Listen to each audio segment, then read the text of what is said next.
All right, from potholes, let's take a look at another big story that's happening today. South Africa and the United States flags are flying very high in Pretoria.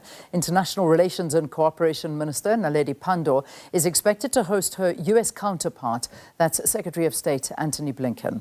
They have a strategic dialogue meant to cement bilateral ties between Pretoria and Washington DC. Our reporter Kayalihle Kumalo is there covering the story for us. So let's cross over to him and just find out how important this visit is. Kaya, great to see you. Talk to us about this visit. How important is it?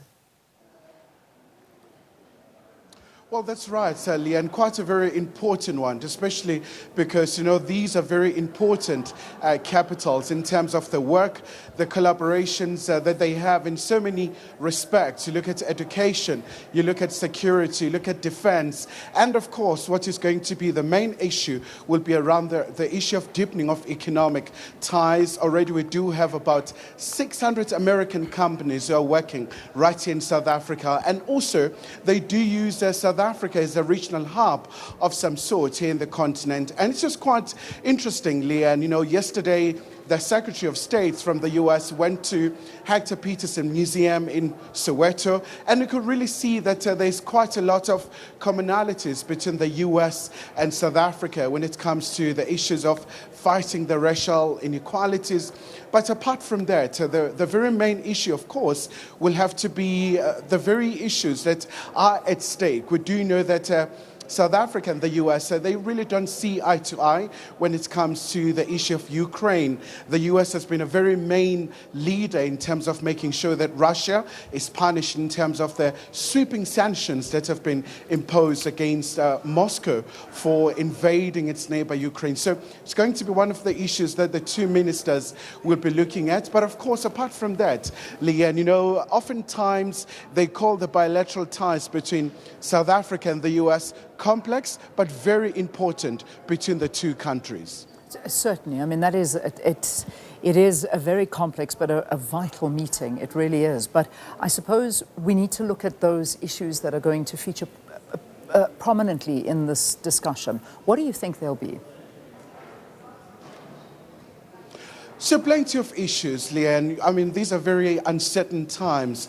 More often than not, they do talk about the cost of living crisis, the rising fuel prices, and myriad of challenges. So the two leaders really will be looking at ways how to just come up with a plan, especially because during the course of the day, Secretary Blinken will be launching what is called the U.S.-Africa strategy, where the United States of America will be reinforcing its commitment in working with the continent and really emphasizing that these are geostrategic partners of the U.S. in terms of working with the continent on a variety of issues, looking at the effects of climate change, the issues pertaining to terrorism. It is a major issue globally, and of course, he's seeking partnership as well with the continent. And it is his second visit right here in Africa. Previously went to mainly the western part of the continent, and today it's more like the southern Africa's opportunity, and of course, other countries in the Great Lakes as well. Well, I'd like to talk about some of the other continents, because not continents, other countries that he'll be visiting on the continent, because obviously this is not the only one. So it's South Africa, Great Lakes. Talk to us about a few more of the countries he's going to. Well, very much so, Leanne. So as soon as it's done here in South Africa, so he's going to leave tomorrow for the Democratic Republic of Congo.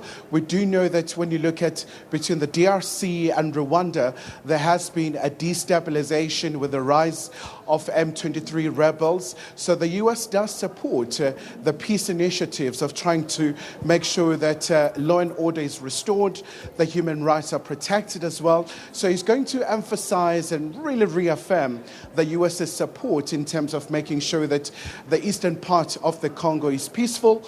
And apart from that, Leanne, so he will have an opportunity to go to Rwanda. Again, the issues of human rights, issues of making sure that, for example, one of the U.S. permanent resident, that Paul Rusesabagina, is released from Rwanda. Of course, you've been known from that quite iconic movie, Hotel Rwanda. Subsequently, he was arrested and incarcerated in Rwanda. So the U.S. has been pushing for his release because they do believe that his arrest is wrongful. But just other than just, the message that will be communicated by the U.S. Secretary of State, Mr. Antony Blinken, I think it is an opportunity for the U.S. to say, we are here to work with the U.S., especially after a very terrible phase of the Trump era. So this is Biden's administration saying that we're still a very dependable ally to sub-Saharan Africa.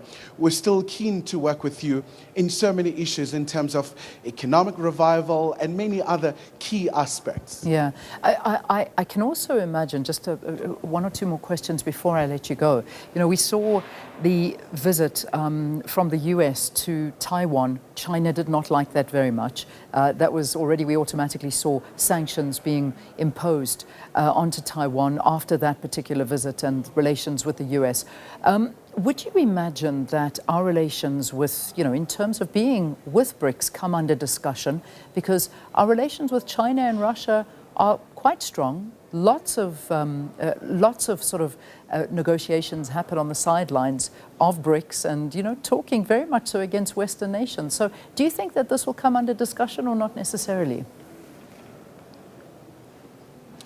Well, undoubtedly, Leanne, because, this is a matter of international interest, and also what it has brought to the fore is the issue of the one China policy, where you do have the People's Republic of China through Beijing saying that it's the sole legitimate representative of the Chinese, but also you do have a very strong relationship between the United States and Taiwan, where we saw Nancy Pelosi really defying and going against all odds because, there was a state of panic in the global affairs as to, will she really just go to Taipei? And she certainly did, but also subsequent to that, we saw the tension rising in the Taiwan Strait, and in fact, coincidentally, Secretary Blinken was right in Cambodia attending the ASEAN meeting with the Southeast Asian. So I suppose it's going to be a very important question because it does the geopolitical tension that have been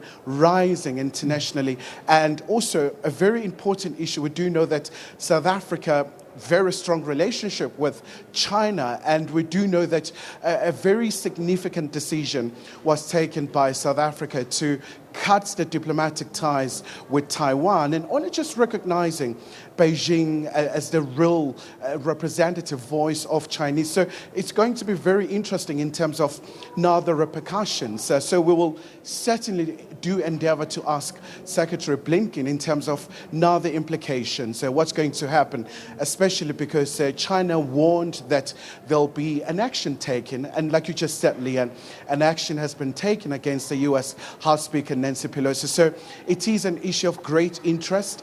And of course, a lot of people are really waiting to hear what Mr. Blinken will be saying, because initially there was a bit of a hesitance whether should Ms. Pelosi go, but at some point then, there was a clear agreement that she can go wherever she wants, at least from the point of view of White House. Indeed, indeed. But I suppose the big one as well under discussion is AGOA. I know that's another one, but I can't steal any more minutes away from it. And I know that that is something you'll talk to and will be discussed. It's always a big talking point. But Khayelitsha, big visit today. We wish you well covering the story for us, and no doubt that'll be taking a lot of the time on SABC News. Khayelitsha Khumalo out and about in Pretoria as he covers that visit from Antony Blinken, the US State Secretary that's here in the country, and we'll see what that conversation goes and develops into. Right, we take a